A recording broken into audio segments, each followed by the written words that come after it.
Okay, welcome to the live podcast Win More on Purpose. Today we have Yermi Kurkus with us on empowerment sales, unleashing conversations that sell themselves. The agenda today, as always, it's going to be more of a conversation. We're all here learning together. So there is going to be questions and answers at the end. Please make sure to write down those questions so that we can get to them. There will be a recording for anybody who, for whatever reason, has to leave early. And as I always like to, offer right at the beginning, please put into the chat as I'm going to, put in there right now, what are something that you're working on right now in your business? What is something that you'd like to focus on? And where are you coming in from today? For those that don't know me, my name is Jakob Steinberg. I am a sales coach. Ultimately, when I first went into full-time consulting and coaching about 4+ years ago now, I noticed that people were able to get to 6-7 figures on their own. They're good at what they do. They're passionate. And at some point along the way, they learn how to speak to people. But they'd hit a glass ceiling one way or another at the beginning or middle of their journey, and they would just struggle to break through. Sales, in essence, to a lot of people is a dirty word. It's automatically associated with that used car salesperson, people who really don't want to in any way feel salesy. They get stuck. And ultimately, what we want to do is I stepped in, I helped them with the mindset techniques and really giving them that understanding, clarity, and confidence to be able to reach out to people, whether it's new people, follow up with potential clients, and really just take it to the new level. For those that are familiar with LinkedIn, I've worked with people such as Chai Fishman, Hoodie Bloch, Hoodie Greenberger, to name a few of some of the well-known personalities on the platform. And thankfully, those that have worked with me at the 6-7 figure mark have been able to grow by even 50% in the first 60 days of working with me. Those at the 100K, give or take, have been able to grow by 150% in the first 60 to 90 days. And the solopreneurs, even only doing $4,000 a month, have been able to grow by 240% in the first 45 days of working with me. Yermi, I'm so excited to have you here. Tell us a little bit about yourself. Yeah, thank you so much, Yaakov. And first of all, I'm really honored, and it's such a privilege to be invited by a master coach like you. And it's really exciting. And I've been following a lot of your stuff that you're writing on LinkedIn, and just a huge fan. And really, really like I've seen the work that you're doing. Just testament of what you're posting, and people that that I know are associated to you are just all winning. So I'm just humbled by Thank you very much. by getting I've seen also other people who were on your podcast already, and I'm like, wow, I'm being called now. So yes, I mean, it's very much to what you were saying. Sales is a very scary thing. No matter how early you are in your business, no matter where you're starting, sales, which is the lifeblood of your business, without cash flow, you got no business really. You may have a great idea, but you're not making money, you're not surviving. Um, and so very much testament to what you're saying. When I went into the coaching space, that was the first space that I went into when I started this version of my career. I started noticing that it's a very different kind of business. It's just not what I was used to growing up doing, growing up in an entrepreneurial family. A lot of it was just I have background in retail and in hospitality. So you're either selling a product or you're selling an experience. Never had to sell me. In Yep. terms of coaching, I had to sell me, which was not something that either came naturally or anything of that nature. So it was a very scary journey in the beginning, and as an entrepreneur, trying everything you can. Um, One thing I started noticing this very, very early on, is that there's just different ways that work for different people. And it's really this thing of the greatest stressor for most people is that sales. It's like, oh, I don't want to do sales. Let me go hire a sales, person, or it's all in the marketing, and let the marketing do its sale for me. And this is what I tried and what I've seen others trying, and it just wasn't working.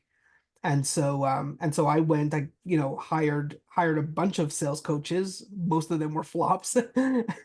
But then I got introduced to different, different networks. So Bob Berg, Jeff West, different people who really transformed the way I see business today.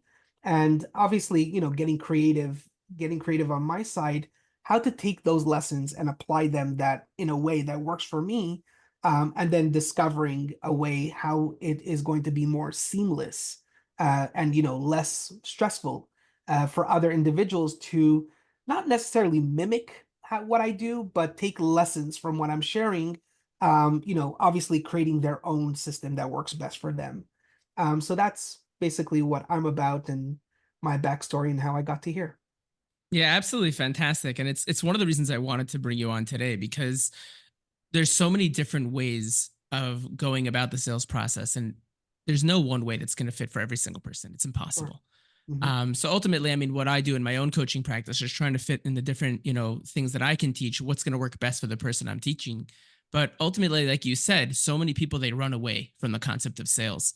Hmm. And, you know, there's two different things, that I usually help people with. Either the entrepreneur, the business owner themselves is doing sales, and that's where I step in, or they're trying to bring in their first salesperson and they realize it's going to be different than the way they sell, and they need to lay Right. that foundation.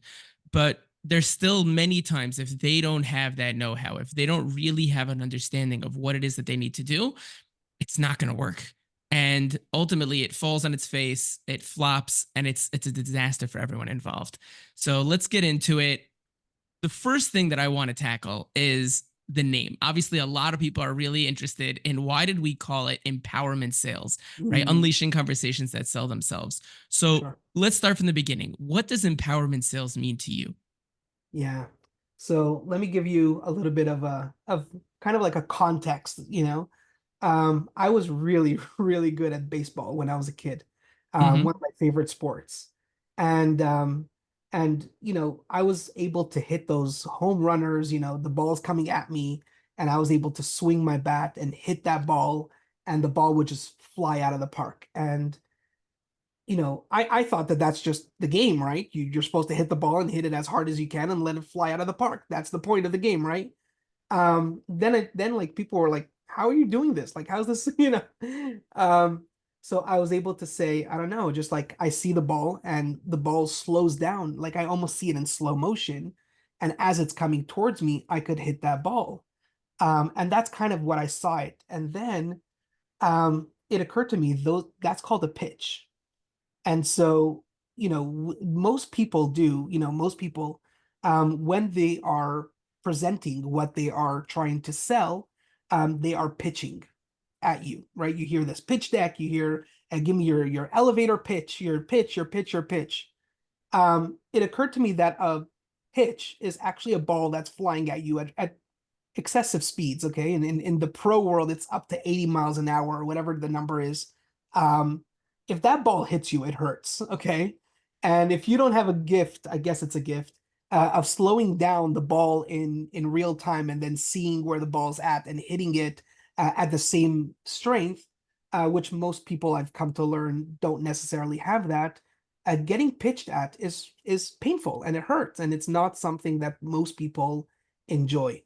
So the long answer to that is, my understanding of it is more of, um, I like to see it more as presenting.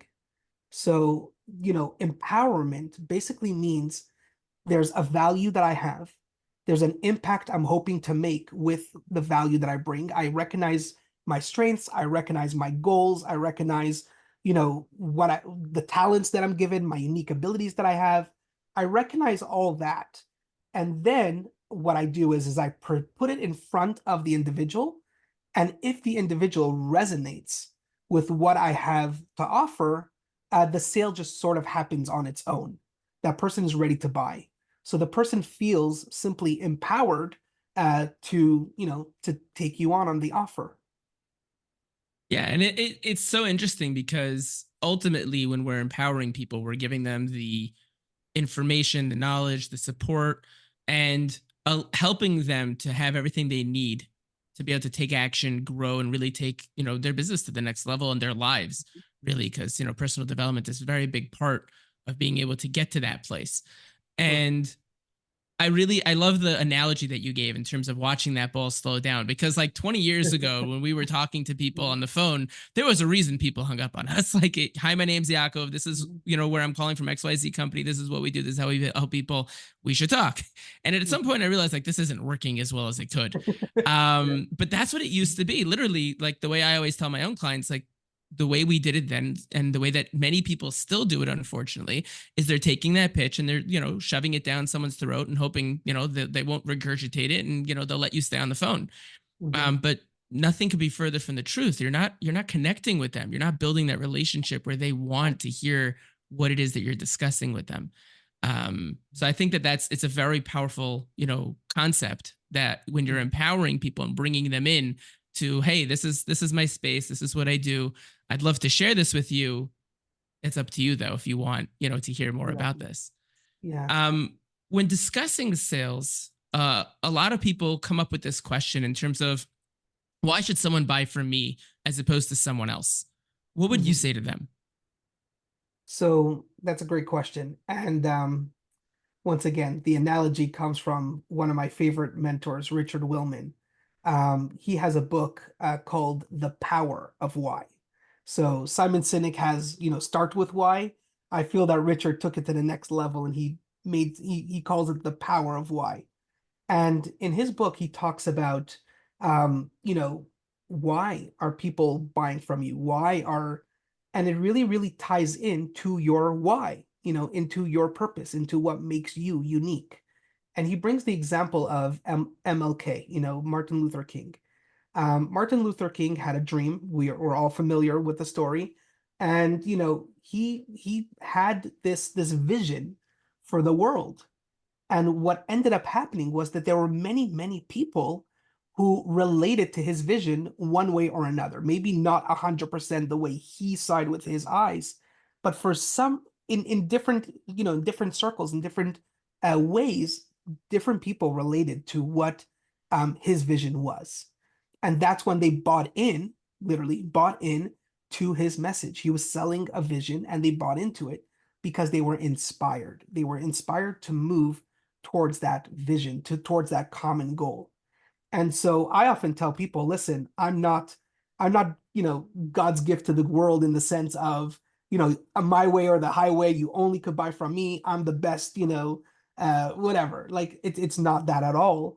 It's really, do we align? I see the world in a very specific way. I see the world in how I would love, the world to be. I recognize that, God unfortunately didn't make me the general manager of the world, but so I recognize that I won't transform the entire world in one particular way. But if I could have just some kind of ripple in my, in my sphere, in my area, which in our business we call it the ripple sphere. If I am able to have that ripple sphere, um, and those people get not only just transformed, but really like they feel empowered that they could now go and transform others and go and do, this is going to be well beyond my life, way, way beyond who I am. And that's my vision. And I hope to work with like-minded people. And so if there's people out there who resonate with that message, they will very likely come and join my programs and hire me and all that kind of stuff. And the message really is that we all have that unique gift. We all have that driving force of what drives us. And if we could align our quote unquote why with the why of others, that's going to be inviting and that's going to be empowering to them to want to do business with you. And not only just do business with you, but really stick around and call all their friends who share similar whys and say, listen, there's no other sales coach in the world that you could hire other than Yaakov. So go hire Yaakov. It sounds fantastic. And ultimately, at the end of the day, it really boils down to the concept that we're all human beings. And one of the things that we talk a lot about on this podcast is the fact that there's the concept of B2B and B2C, business to business and business to consumer, but ultimately it's all about H to H. It's all about human to human Exactly. relationship and building those connections. Sure. And it's done through being empathetic, being of service, actively listening and being genuinely curious. about Mm, the other and understanding what makes them tick.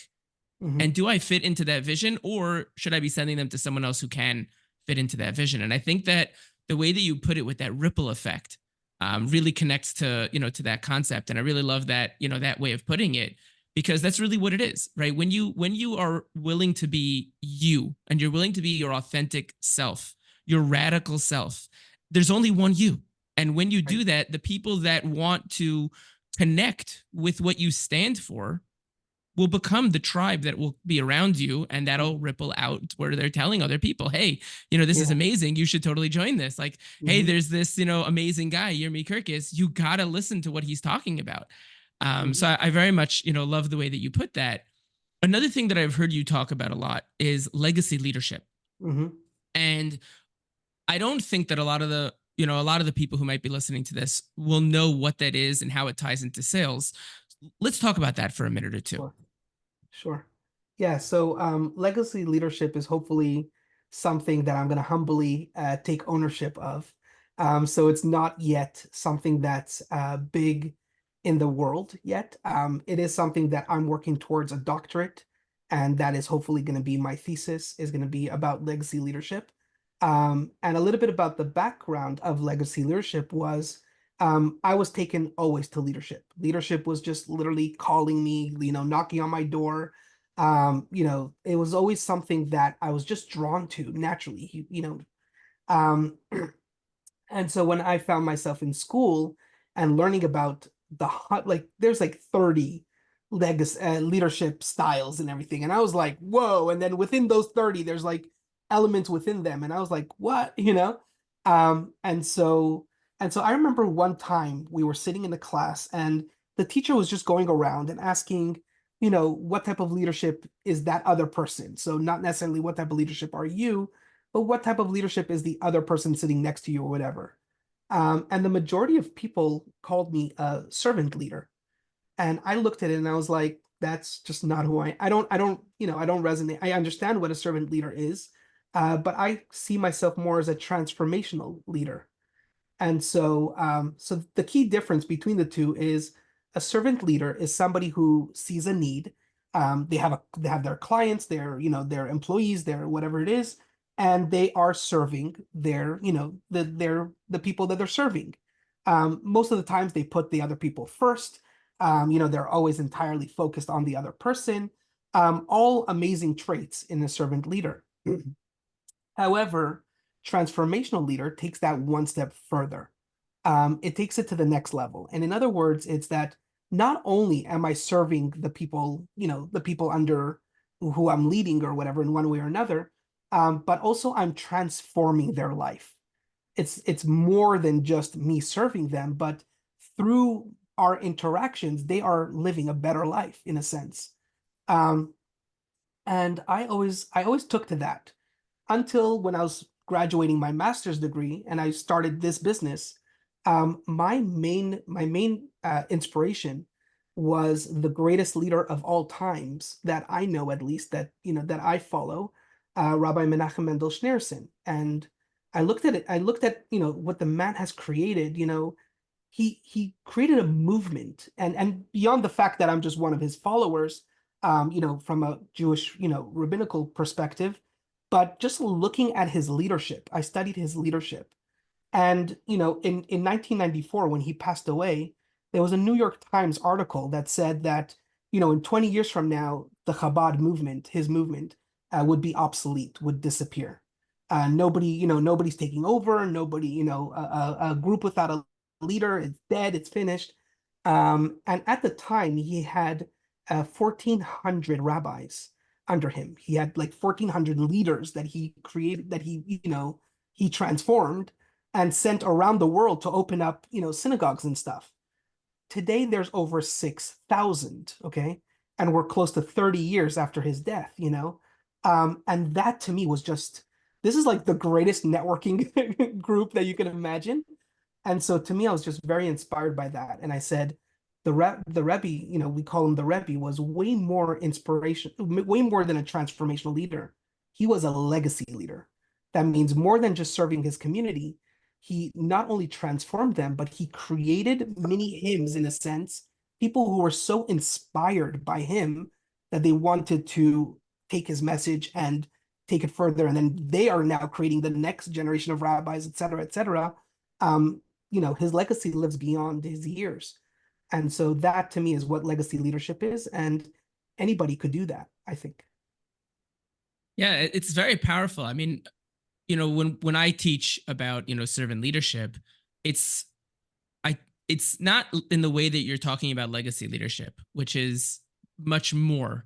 When I talk to my own clients about servant leadership, it is about transforming the lives of others through service, whether Hmm. that means, going out of your way on a day off, to deliver something that is super important, or, Hmm. volunteering somewhere, right? Transforming your own life and thereby transforming the lives of others.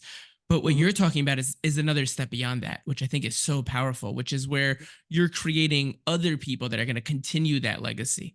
Right. Kind of, there are some people within, the space, even within sales leadership. I think Dale Dupree definitely fits that model in terms of legacy leadership, in terms of what Hmm. he's creating with an entire, people walking around, trying to change other people's lives because he's talking about it. Hmm. And it's a great, example when you talk about the Rebbe, because 100%, like they have a annual picture that they do every single year, and they run out of room every Yeah. single time, and it's Yeah. it's amazing.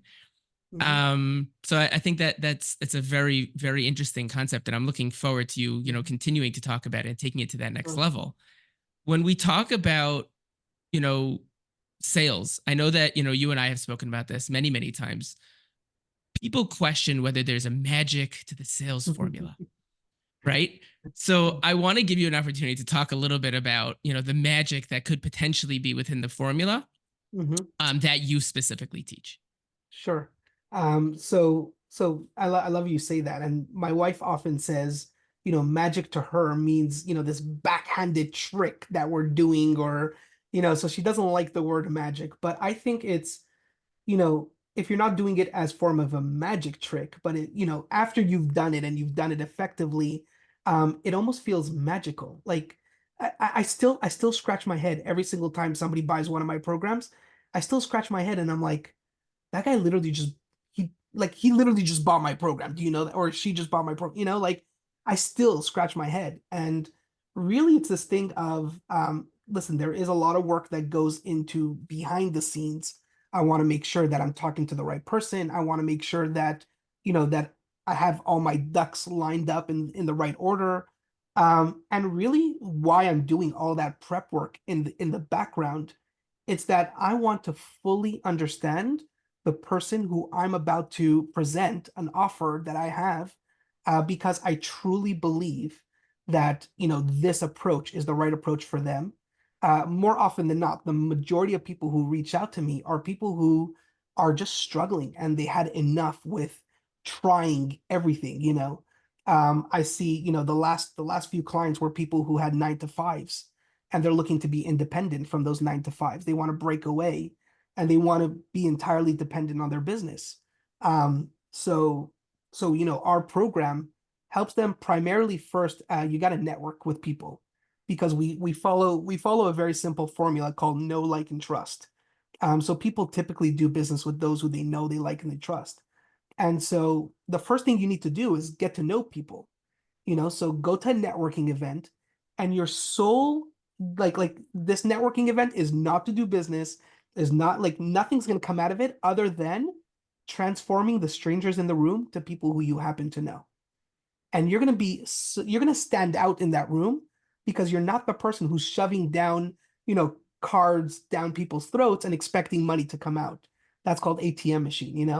Um, and you're going to really stand out when you're really, really focusing on the individual in front of you. Then the second component, what we teach, is where the strategy comes in. So now that you have this bunch of people you met, we categorize the different people you met, and we empower you to only follow up with the people that are going to really, really be, income producing connections. You're going to meet a lot of great people. So stay in touch with them if you think they're great, drinking buddies or tea buddies, whatever you want to call them, sure, stay with them. But in terms of business, you only want to be in touch with those who are income producing connections. And then how we now, build that like component. So now you know somebody, now you want to like them. So there's a relationship that you want to build up with them.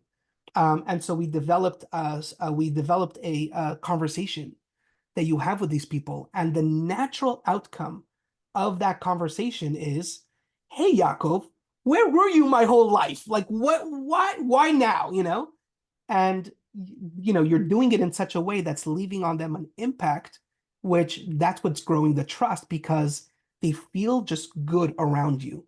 You're a happy person, you're a fulfilled person, you're somebody who's coming, you're not a grouch, let's put it that way, um and people right away they're attracted to you because you're just a pleasant person to be around. And if you consistently show up in that pleasant way, in the networking event you're pleasant, on the follow-up call you're pleasant, they will eventually invite you to a sales call. By the way, you're not going to be the one who's pitching at them a sales call. They're going to be like, wait, you have that? Oh, I need to speak to you. So they're inviting you to this so-called sales call, and you are pleasant the entire time. So that's know, like, and trust. And people are going to be ready to buy from you. Yeah, and it's something that so many people have forgotten, right? When we talk about building a business, when we talk about sales in any which way, shape, or form, there's no difference online, in person. It's all the same thing. Just talk to people, have Mm-hmm. a conversation with them, Yeah. be real, and care about them with real authenticity. Like if you care about people, Mm-hmm. that'll build the know, like, and trust. People like to talk about themselves. And if you give them a platform, they're going to like you by Oh, yeah. osmosis because you're a Yeah. nice person. You're letting me talk and letting me have space. Mm-hmm. And it's fascinating. Like when you actually go through that process, and it's like you were saying earlier when it comes to, the whole, you know, when you started talking about the whole magic aspect of it, it's like the same idea as overnight success. Yeah, it's a 20-year overnight success, right? When you do Exactly. the constant intentional Mm-hmm. actions that you need to do every single day, it's amazing the magic that just comes out Yeah. of it, Yeah. and things just happen. Mm-hmm. And it's that same concept, like you said, when you go to that room and you're finding the individuals and you're speaking to them, and like you said, you're not shoving a pitch down their throat. You're Mm-hmm. talking to them, you're giving them information, you're inviting them into your world while Right. being interested in theirs. Well, at some point, as you're going through that process, they're going to be like, well, that's something you do. Wow. Yeah, we should totally Mm-hmm. talk. And they're selling themselves the whole entire time. You're like, yeah, Totally. dude, no problem. Let's go. Yeah. Yeah. Um, what are some stories that you have to demonstrate this specific type of selling? Do you have a specific, like a Sure. story you could tell us about Yeah. it? Yeah, for sure. And here's the thing. It's like, I said it just a little bit earlier. I still scratch my head every single time this actually works. And it's like it's mind-boggling, and I get these beautiful messages of feedback, and sometimes it brings me to tears because like that is exactly what I'm trying to accomplish here. And just to hear the feedback of people who are like, I literally got this yesterday actually from one of our recent somebody just bought our online course, and he just messaged me and he said, you had this all planned out, didn't you? Like that, I'm like, what do you mean? And he goes, and he tells me, oh, how does he say? I forget, like I have to pull out the messages, but it was basically to the effect of like, you manipulated me to buy this program, but I like to be manipulated the way you did it. And I'm like, yeah, I didn't manipulate you, that not on any level. What we're really doing is that we're really using the art of persuasion in the real way it's intended to be. And the art of persuasion is powerful if you do it the right way, if you have the right intentions. Your clients are just going to be blown away by the amount of work that you put in to getting to know them. In other words, they feel that they are your everything at that point in time. And I learned this from Bob Berg, my mentor. He told me, and I was really struggling with sales at that point when I was having this conversation with him. And he said, you know what your problem, Yermi? You're after the prize before you earned it.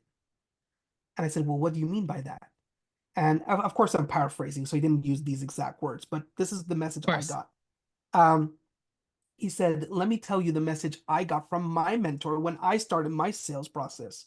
So now this is the mentor of my mentor, okay? So he says, so he has a beautiful way of how he does it, but I'm gonna butcher it, but you get the point. So he goes, Bob, this is mentors talking to 20-year-old Bob. Bob, if you want to ever succeed in business, you have to hit a target.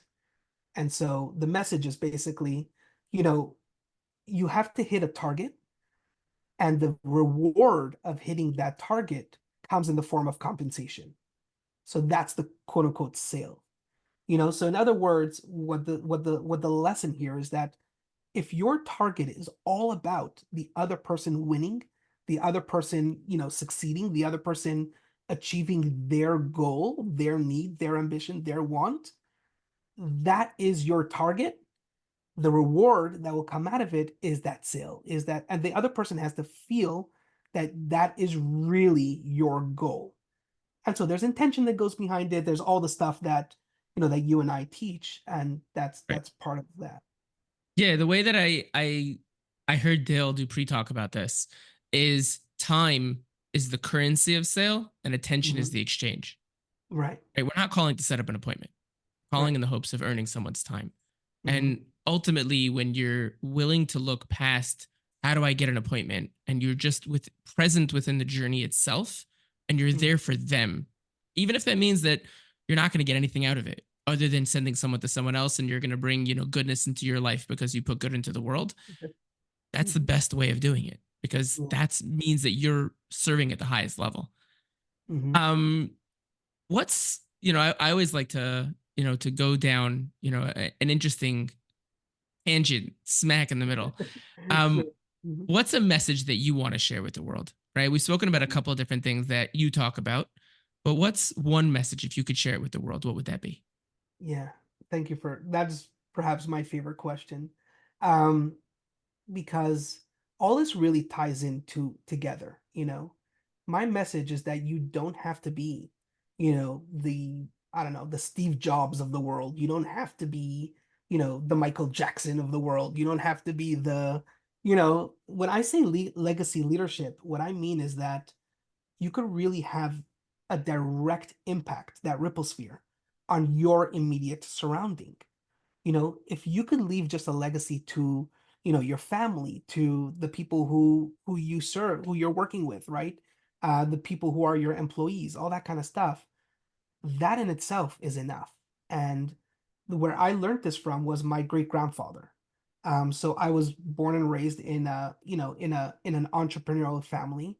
It's been core value, like it's instilled in us from a very young age. There's no other way to live a life other than starting up your own business because nobody owes you anything, that type of thing. And my grandmother was the one who played a major pivotal role in my business development, in a sense.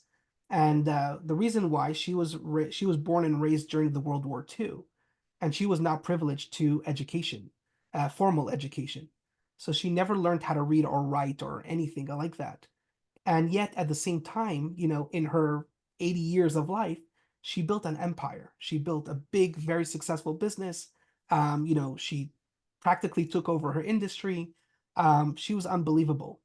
And I would often come to her and ask her, how did you do that? Like, you don't even know how to sign your name. Like, how did you do that?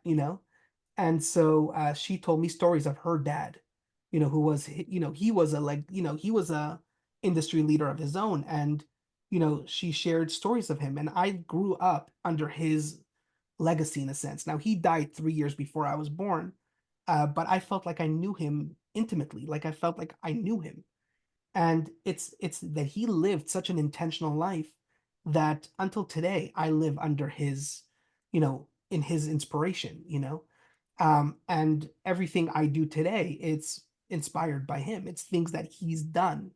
And that's actually how I met Bob Berg. Was Bob Berg show, when I was introduced to him, it was almost like meeting my grandfather. It was almost like meeting, like, I know this guy, because he emulated a lot of the things that I grew up learning. So here's another example of I bought into his program, and I bought into him, because we aligned in our messaging. We aligned in our, he was introduced to me, so to speak, 30 something years ago, when I was Right. born, so that's my message really.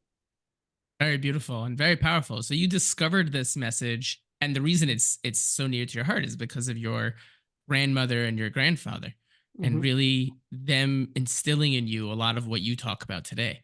Hmm. It's very beautiful. It's similar in some ways to my own story. My grandfather is also was very entrepreneurial, Hmm. and he always used to say, your word is your bond, Yeah. and you you better be careful with it because it's everything. Yeah. And a lot of my personal development as well as in business revolved around that. Like when I send someone a message, they say to me, I was in teaching for many years, and some of my students are married with Mhm. kids already. But when one of them sends me a message, oh, I'm getting married, can you come? Mhm. I'm not necessarily going to say, yeah, I'll be there, or not necessarily even saying I'm going to try. If I think that I'm going to be able to come, I Right. definitely want to be there. So I'm going to say, something that, doesn't show that I'm really going to be there, right? Because Mhm. my word is my bond. If I say I'm going to Yeah. try, then I sure as heck better try.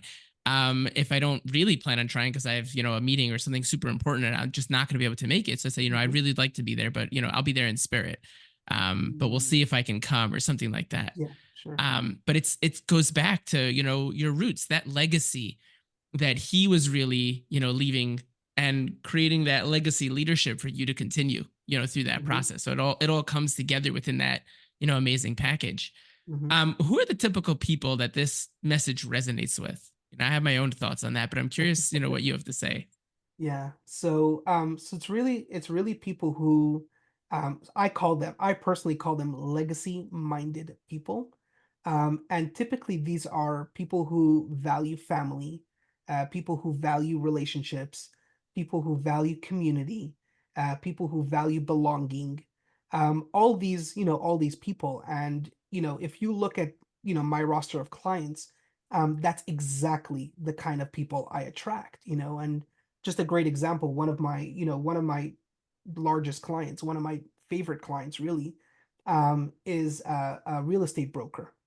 And this is a real estate broker. Fascinating story, by the way. Um, she and her husband had their own real estate brokerage, Hmm. some 30 something years ago. And then they shut it down. Actually, they sold their firm at the time because the mother wanted to go and be a stay-at-home mom. She wanted to homeschool her kids and she wanted to raise her family, and so she left the business.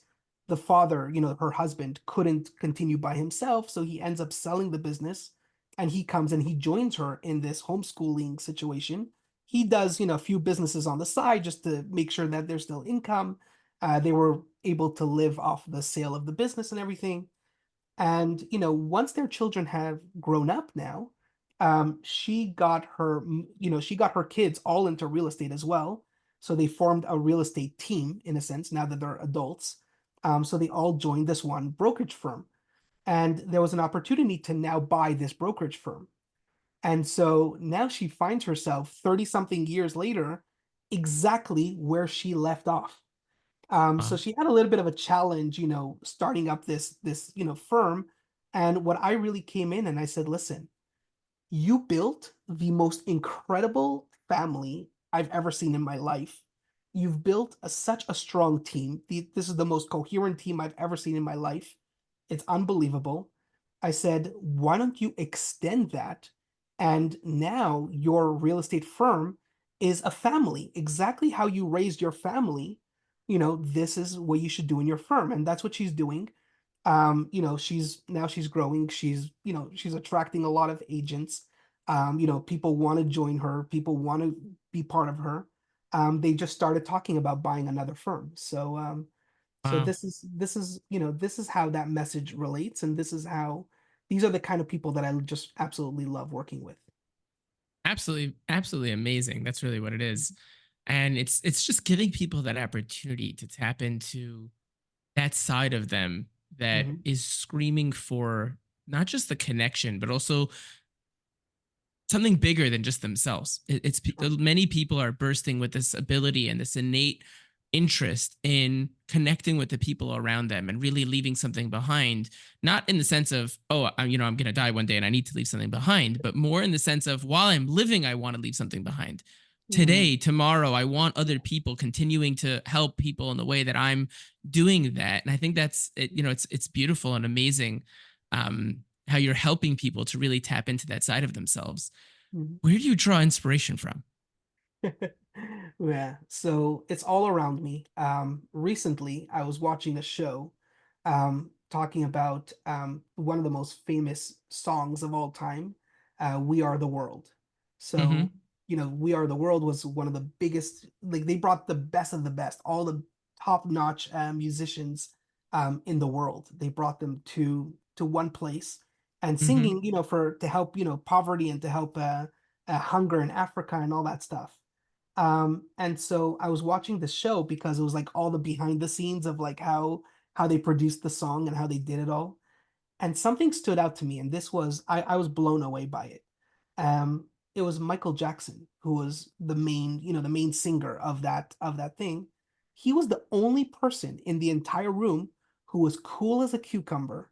The guy knew what he was there for. He was like, just a small little kind of like I'm gonna break it for some people, but basically, this recording was gonna be in the AMAs, the night of the AMAs, the American Music Awards, because that's the one night that all the celebrities are in one place. So it made perfect sense to do it that night. Michael Jackson was nominated for an award that night for his song Thriller, which was a big song at the time. So he was nominated for an award. He wasn't at the AMAs. He was in the studio getting ready to sing. And so you see this clip, and I was almost brought to tears to it, because he was there. They're still like putting the lights up. They're plugging up all the wires. They're doing the sound checks and all that. He has a mic in front of him. He's not even like set up yet, but he has a mic in front of him and he's singing. Because Michael Jackson was not there to sing. He wasn't there to perform. He was saving the world. That's what he was doing. How he saves the world is through singing and production and all that kind of stuff, whatever. But he was saving the world. So he was more than just a singer, because if he was a singer, he deserved an award that night. He should have been in the AMAs.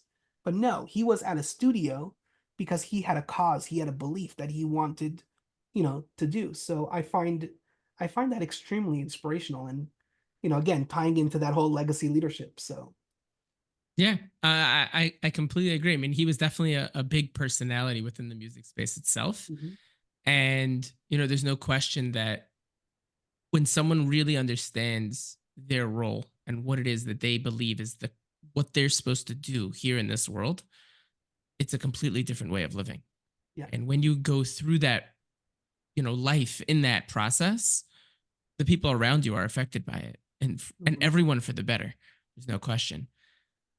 This has been absolutely fantastic. Thank you very, very much. Yeah. I'd like to open the floor to questions and answers. If anybody wants, they can open their mics, open your video. You could just put into the chat as well if you want, and I'll voice the question for you. You could put in what you're stuck on today. What's one question that you can ask on the topic of empowerment sales? What would that be? And let's definitely get into some of these questions. That's for sure. Um,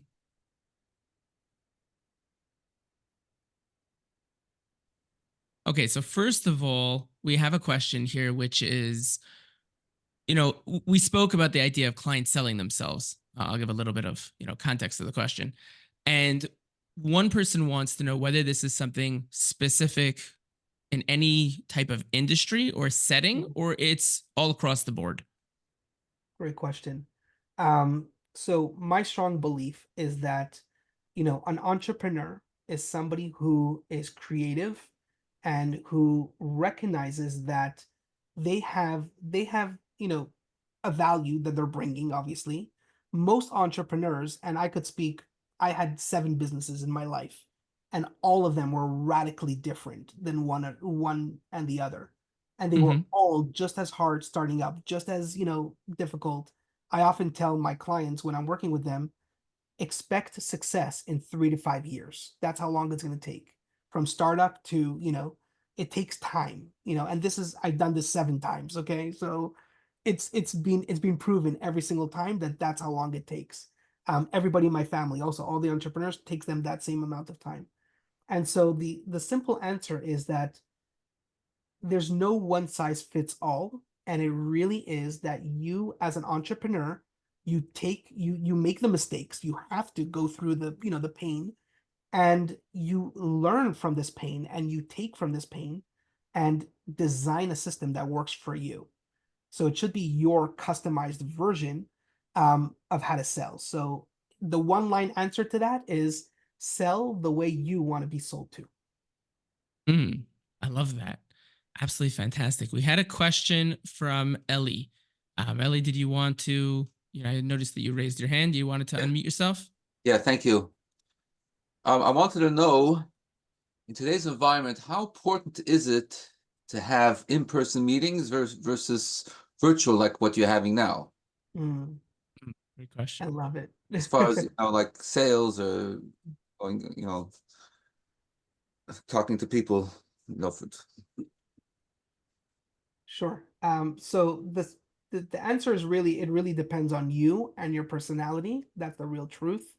I find value in virtual, because there's, you could be talking to people across the globe. I believe Yaakov is in Israel right now. So it's unbelievable what we've achieved with this technology. So virtual is amazing, but personally, I love face to face the most. I make it my personal business to meet as many people as I can personally. So I travel a lot. I find ways of how to meet people. And ultimately, it comes from my grandfather. He always said that business is done on the streets. So it's with a handshake. It's with it's the real deal. And it's not the same thing to feel the human to human connection is very different than what we could feel off the screen. But again, screen still has value in it. So, Yeah, I'll even add to that. I always, tell people there's 5 levels of communication. There's in person, there's over a phone call, there's over a Zoom, over a phone call, direct message, and email. And the reason, if you look at each of those different modalities, they get farther and farther away from the humanness of the relationship. Right. When mm, you have, an in person meeting, there's the aura, there's audio, there's visual, there's the body language, there's so much information. You go sure. to a Zoom call, you still have quite a number of those things, but you lose the aura, the energy of the individual, right? You don't feel them in front of you, right? And then that's what your grandfather was talking about, right? When you shake Mhm, someone's hand, it's a completely different experience than when you're doing sure. it, long distance, right? Over a Zoom, even if you're next door. But as soon as you put a camera in between the two, there is something in between, Yeah. right? You move to the phone and all of a sudden now it's just audio, right? DMing, it's at least still conversational, even if you're just texting, but there's also audio sometimes involved, especially today. And then you move to email and it's, usually just bleh, right? It's very corporate, very stiff. There's Yeah. really, very little there. It's just information, factual. So the farther that you get away from that connection, the harder it is to create that relationship, right? If you ever try to create a relationship over snail mail and over email, it's very different than when you're doing it in person, right? It moves a lot faster. Can it be done? Of course it can. Sure. But the speed with which it can be done and the depth which it can be done will vary depending on how you're going about that process. And I think that's Mhm, another way of looking at it as well. And I hope that answers the question. Um, Thanks a lot. Oh, sure. absolutely. Thank you for the question. Yeah. As of right now, I'd always like to, remind everybody, and ending off, um, first of all, try to take one thing away from today that you can utilize and implement that you're really going to want to put into practice. And from there, you'll really be able to make sure that you're going to actually do it as opposed to just saying, oh, yeah, I learned so much information today and tomorrow it'll all just come back to me. Yermi, you had mentioned, when we had spoken, there was an offer you wanted to make for everyone that was here or anybody listening, on Spotify afterwards. So I wanted to hand the floor over to you for that. Yeah, absolutely. So, so again, like exactly what you said, Yakov. The only way you're gonna do this, and the only way this is gonna work for you, and the only way you could even explore if this is an approach that's right for you, um, comes by taking action. So, all what we did here in the last hour, as value packed as it's been, and again, thank you, Yakov, for this wonderful opportunity. But action speaks louder than words. And so, in order to encourage you to action, I have a 5-day challenge. It's free, it doesn't cost you a penny. It comes in the form of email, so there's going to be a link. As of right this second, the link is literally being generated as we speak. So I don't have it right this moment to share with you, but Make sure to if you send it out in the email. I will send it out. Either contact me through email or something. But basically, it's 5 emails. Very simple. It's 5 days. It comes with a video and a small little blurb, and it encourages you to take one action step towards Mm, this. It's basically to challenge you to try out, get to know people, have that conversation with people, and leave a lasting impact on them. And the outcome of that challenge is to create a stress-free, seamless business, structure for your business. So highly encouraged to join in on that free offer. So Amazing. Yeah, we'll definitely make sure to get the link so that we can include it hopefully already by tomorrow in the email that's going to go out for the recording, or at the very least in the notes when we put it out on Spotify this coming week, Tuesday. mhm. I myself as well, I've put my contact information in the chat. Yermi, if you want, you could, of course, put your Yeah, email in there so people can email you directly. And we always speak in this podcast series, we speak about things that are timely, interesting, that you can add to your skill set toolbox. And if you've liked the podcast today and you want to hit myself up for a free 30-minute strategy call, please feel free to do so. You can, message me on WhatsApp if you have specific questions. And if you're interested, you know, those free 30 minutes, they definitely run pretty quickly. So I suggest you jump on that if it's something you're interested in. But Yermi, again, this has been absolutely fantastic. Really loved having you here. It was very impactful thank for you. myself as well, I'm sure, as to so many other people that were here. And very much looking forward to our next conversation. I'll see everyone this coming week. And I wish all of you a fantastic rest of your day. Take care. Thank you.